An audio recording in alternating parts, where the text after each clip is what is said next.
Food recall can often lead to some scary headlines. But when you consider that a supermarket has about 40,000 food items for sale, and that we eat millions of restaurant meals every day, the frequency of these recalls is remarkably small. In Canada, the Canadian Food Inspection Agency is charged with looking after our food supply, and they have the power to initiate a recall. Well, how does this happen? Well, sometimes it can be triggered by an outbreak of some foodborne illness. For example, when 5 different provinces had people who got sick from salmonella, it was eventually traced to a type of frozen corn, and that was recalled.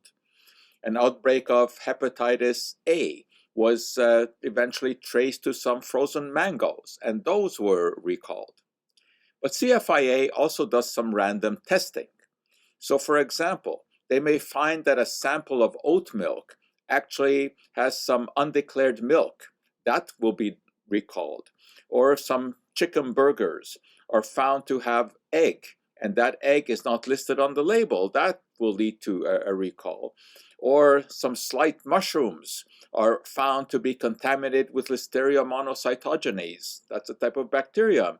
That will be recalled. Now, sometimes companies do their own testing. For example, a major producer of packaged salads found contamination with Listeria. They informed CFIA, and that batch was recalled.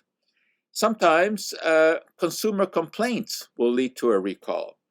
There was a type of smoothie that was put on the market, and people who consumed it got headaches and nausea, upset stomachs. It turned out that that smoothie was made with raw elderberries, and raw elderberries contain compounds called cyanogenic glycosides, which upon ingestion will release small amounts of cyanide in the body. Not enough to kill you, but enough to make you sick. So there are all kinds of ways that CFIA will get notice of food problems, and that it will initiate a recall.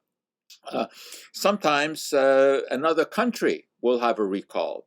For example, FDA in the US recalled a type of powdered instant formula because of potential contamination with salmonella, and Canada followed suit.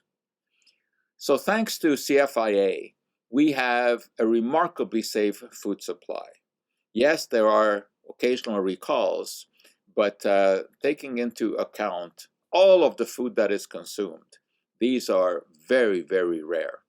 Thanks, CFIA.